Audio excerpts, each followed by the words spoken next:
We are continuing our conversation this week with Andre Sullivan and Adrienne Burris about the positive impact young voices have in our writing communities. Again, we extend a huge thanks to Fiction Addiction, our independent bookstore in Greenville, South Carolina, for their sponsorship of this episode. So I want to go back to something we talked about a little bit earlier when we said the internet creates a lot of opportunities for young authors. How does social media support or detract from the message of young voices? Adrienne? So I love Instagram. I'll just come out and say it. I love Instagram, and I love Instagram for writers. I've actually used it as a tool in my classroom many times. There's this thing called Insta Poetry, where we have #1 New York Times bestselling poets post text images of their poetry on Instagram. And it's actually a big controversy because some people say, oh, it's not real poetry, right? It's not real writing. It's just somebody putting some words together and putting it on Instagram. And it becomes a real great point of discussion in my classes, thinking about what is real writing and who is the gatekeeper, who gets to decide what real writing is and what it can be. Because many of these quote unquote Insta poets are young women in their maybe early 20s, mid 20s, late teens who are writing poetry about feminist issues or about the woman's experience or particularly the young woman's experience.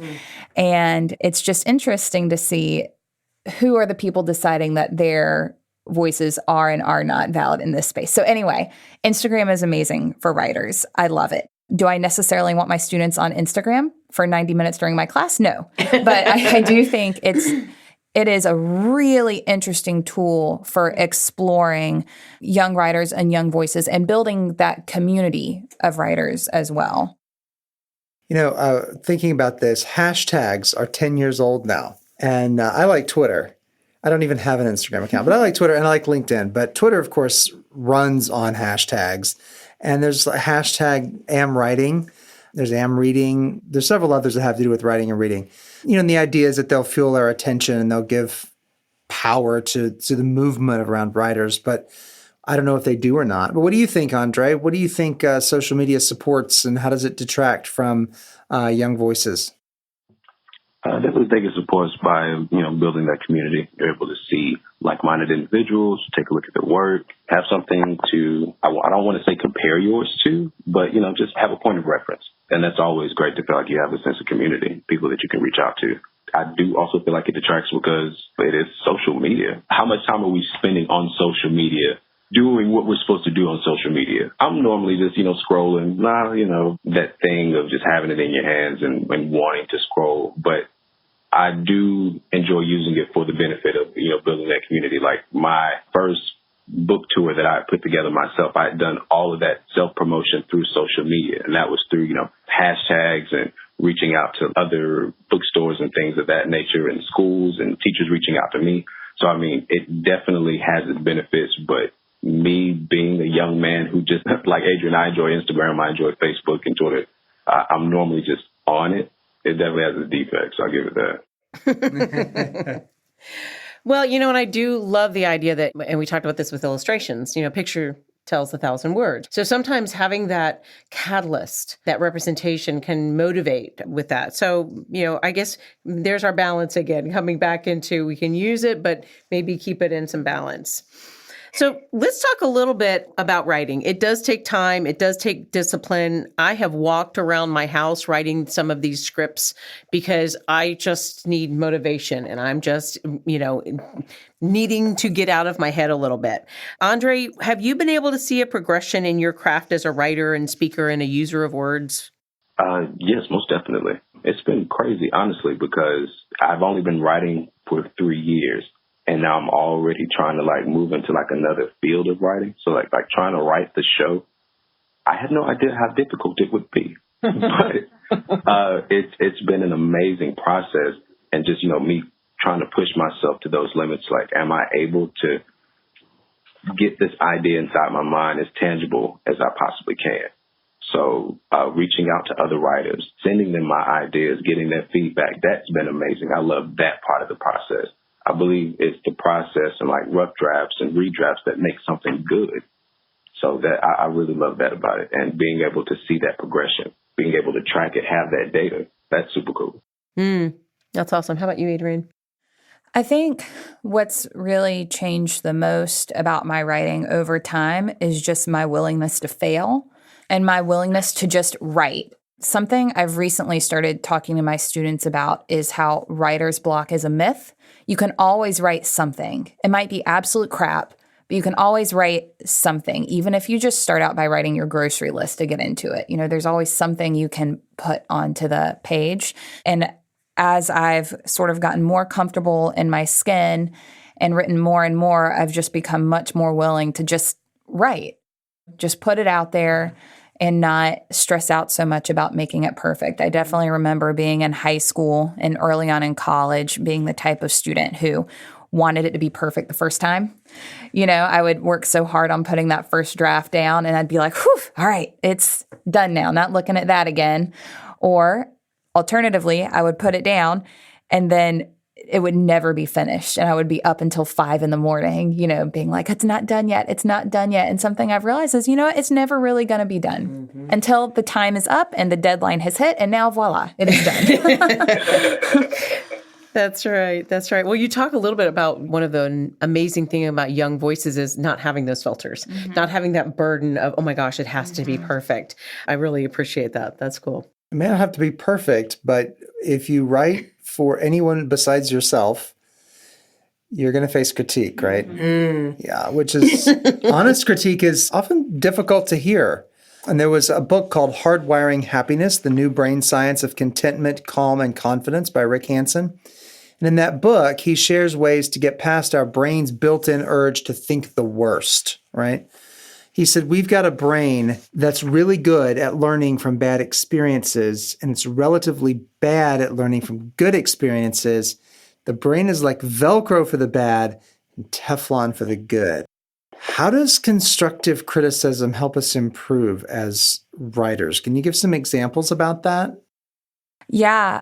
Being willing to share your work with others is so huge as a writer. You know, you have to be able to put your stuff out there and get feedback. And I think what we're often missing with young writers is for them to have the vocabulary to do it appropriately. Y'all, there's very few people more cruel than like an 8th grade girl in a creative writing workshop. I mean, they'll be like, well, here's one thing I like. I try to do sandwich praise, you know, where it's like, okay, here's something I liked, and now here's some things you can improve, and another, because they'll be like, well, here's this one thing. I thought this one word in this one sentence was pretty good. Now here's my list of 30 things that are It's a really big sandwich. But I think we have to have the vocabulary to talk about our work in a constructive way. I think constructive criticism and critique is such a huge part. That's why people have writers groups. Writing, you brought up social media. Well, I think writing in and of itself is a social activity. I think writing is an activity that you can pursue in isolation, but it's so much better with other people. And in order for that to be helpful, though, for criticism to be helpful, you have to have the vocabulary and the skills to present things to other authors in a way that's actually helpful.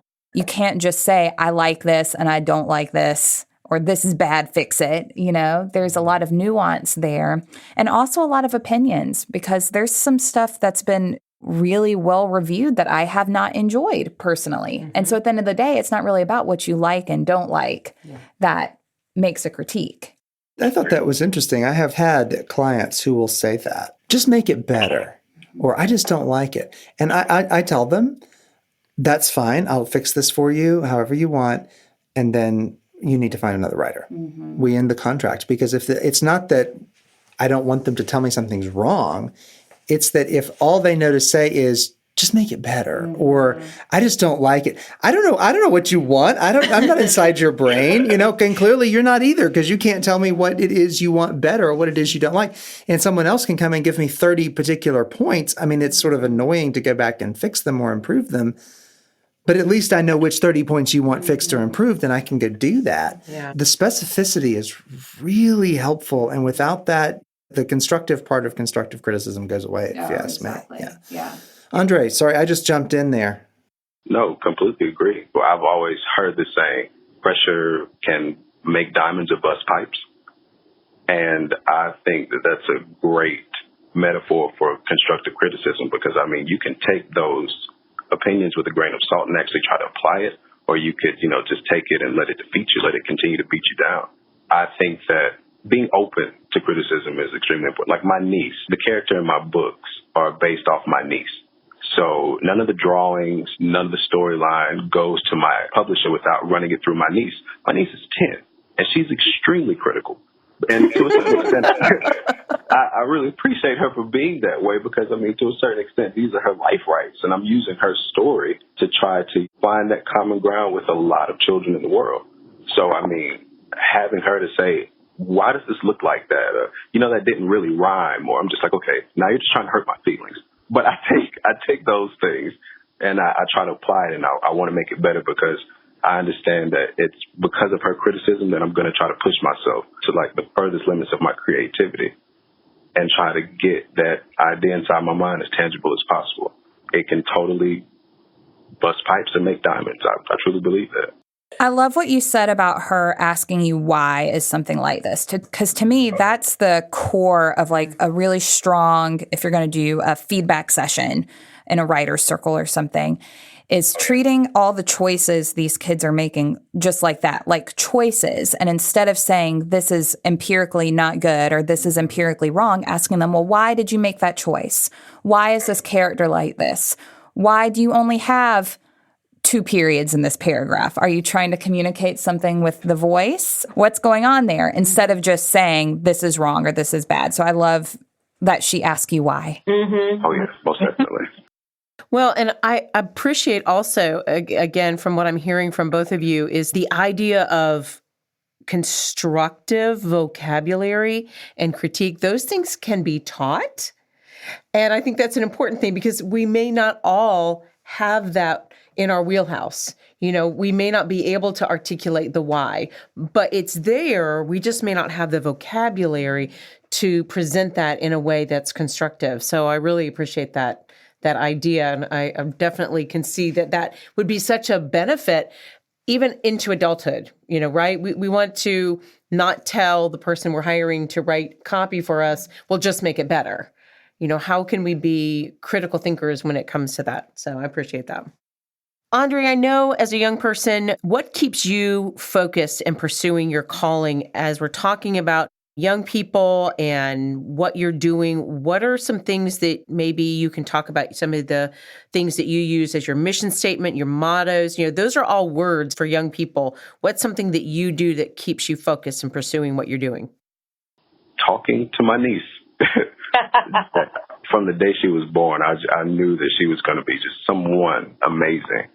And I mean, she's continued to prove that point every day. And now my nephew is here as well. And I mean, they're like a dynamic duo.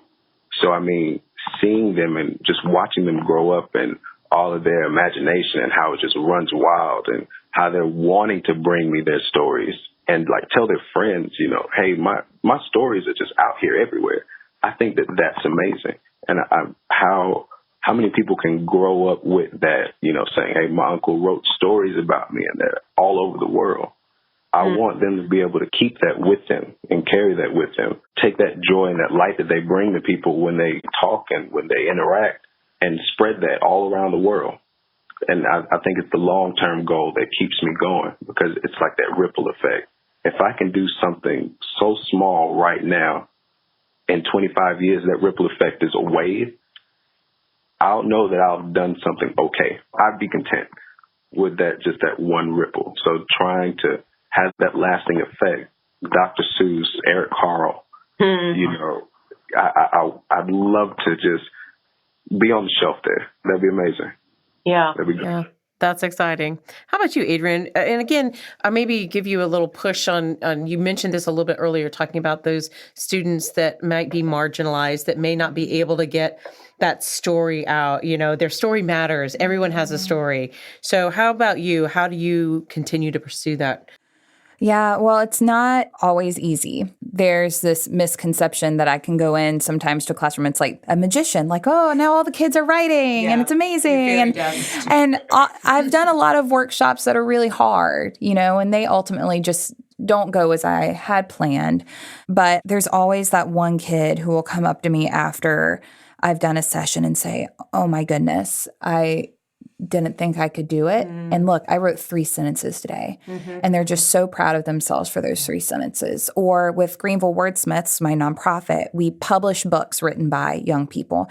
And I went to a school this year where I had worked with this girl 2 years ago, and she still had that book in her backpack that I had published for her 2 years ago, and she had brought it to school for a show and tell that day. And she saw me in the hallway and ran up to me to show me that she, from 2 years ago, had still had that book, And I think it's those small moments where you think, you might not be making a difference in that particular moment. If I'm having a hard workshop and the kids aren't writing as much as I would like them to, it sticks, somewhere in the memory. Something is sticking, and you never know how what you're doing is going to change that child's life way down the line. And it's a job that's never done. I could do this until the day I die, and I probably will, and never feel like it's finished, just like a story. I very rarely feel like my stories are done. And it's the same way with teaching. I think there's always going to be more, I feel like, I can be doing for these kids. And I'm always going to feel like there's something that I could do better. But knowing that there's those kids scattered around Greenville carrying around their books in their backpacks, with their names in the front cover, that's what definitely keeps me going. Oh, that's amazing. I love that. That's great. Well, we have one signature question we always conclude our conversations on, and it is, what is a metaphor that helps us understand this subject? So what's a metaphor that helps us understand the impact of young voices as writers? Whoever has just bursting with a metaphor, you go first. I know I'm thinking really hard now. That's a really hard question. I feel like I'm thinking too hard. I know that's so, my husband's an improv comedian, and so he's really good at thinking on the fly, and he says that's what makes us different because we're equally creative. But I have to sit down in like my hobby hole and think for 3 days, and then I'll come up with my answer. There you go. Oh gosh, I don't know. Maybe there's a cat in the box, maybe there's not, but you got to open the box first. Yeah. Oh, Schrodinger's I don't know. theory there. Yeah. Mm-hmm. Well, and you alluded a little bit to the diamond metaphor a little bit earlier, Andre. I don't know if that helps you maybe think out of the box a little bit, let the cat out of the box. That's my uncle's thing. Okay. He has so many. Jeez. Mm-hmm. I don't know. I keep thinking about when we were talking earlier about kids being uninspired and how do you light that spark? So I guess this is so cheesy. Oh my gosh, I hate cheesy stuff. But like thinking about, candles or something and how you just have to light it. It doesn't mean it's broken. If you have a candle and you're holding it and you're like, it doesn't work, the room's still dark. Well, you haven't lit the candle, Of course the room's going to be dark. Like you have to light the candle for there to be light in the room. That actually wasn't too bad. I was going to say, I'm going to say that was not cheesy at No, all. no, it was not. I'm feeling good. Yeah, because I think, yeah. Well, Andre, keep thinking. Yeah. No, I like the cat. No, keep the cat. I like the cat in the box. Schrodinger's cat. I feel that way with my middle schoolers sometimes. Yeah, are they going to claw me? I don't know. What's going to happen? I think that's yeah. Maybe the acorn thing. You have everything. Well, the acorn grows to be an oak tree, but then the oak tree is just great and grand, but everything it's always needed to grow that big and grand was in a small acorn. So, it just has to be planted, watered, nurtured, and it grows into this great acorn or this great oak tree. So, yeah, the acorn. All right. I'm liking this. So we are learning that the connection of words and ideas, it can be a launch pad for inspiration. Writing is like that candle. And I really can actually very much appreciate that because I think so many times we look at a child, we look at someone and we think, oh, well, maybe because they aren't able to get those words out then they don't have that light, but they do have it. We just need to find that spark, and planting that acorn and allowing that tree to grow so beautifully, just because it's been nurtured. And I think that word nurture, when I think about writing, is such a good one as we think about this topic. So Andre, I know we've talked a little bit, but where can people learn a little bit more about you? You can visit my website at andresullivan.com. You can find out more about Young Brothers Academy at youngbrothersacademy.org. My Instagram is Andre_Sullivan1. Facebook, Andre D. Sullivan. Everything Andre Sullivan. You'll find me somewhere. Awesome. And we're going to put those links on our website. How about you, Adrienne? I know you were talking about some other things too that you're being partnering with. So if people want to learn more about Greenville Wordsmiths and the publishing projects we do with kids, it's greenvillewordsmiths.com or at GVO Wordsmiths on Instagram, which is my favorite. And just a quick side note is that I'm actually backing off of doing the teaching side with Greenville Wordsmiths, and we're starting a small database of lessons for teachers to help teachers teach writing in a very creative way and publish their own student stories. I've actually got some templates up for teachers who want to even print the books themselves, which is really easy and fun. And all that's on the Greenville Wordsmiths website as well. Okay, so we're definitely going to link that, because as a Greenville County teacher, and I know many of the people in my circle are teachers, that's one of the things I hear so many times as a teacher. I don't know how to teach my students how to write. Mm-hmm. So having those resources will be phenomenal. So we're going to definitely include those on our show notes and our website. This episode has been sponsored by Greenville, South Carolina's very own independent bookstore, Fiction Addiction, and we are thrilled to have their partnership. Customer favorite Karen White will be giving a book talk and signing her books at Fiction Addiction on Tuesday, October 29th at 6 p.m. She'll be discussing her latest novel while she's there, taking questions from the audience, and will be available to sign your copy of her book. Tickets are $27.56. That admits you to the event, guarantees you a seat, and includes a copy of Karen's book. Her events often sell out, so I suggest you purchase your ticket early. You can do that at fiction-addiction.com, or you can find out more about the event by going online there, fiction-addiction.com. Well, this concludes our conversation with Adrienne Burris and Andre Sullivan. And again, a special thanks to our digital director, Jonathan Wenroe. Next week, we'll be talking with Christine Plumiere and Joel Tanner about how participating in robotics competitions and robotics teams helps to develop research skills and using that ability in the future of words. From writing to research. Writing to research, but with robotics. So it's going to be so much fun. Please make sure you leave us a review, like us on Facebook, Instagram, spread the word about the Afterword, and as always, you are welcome at our table.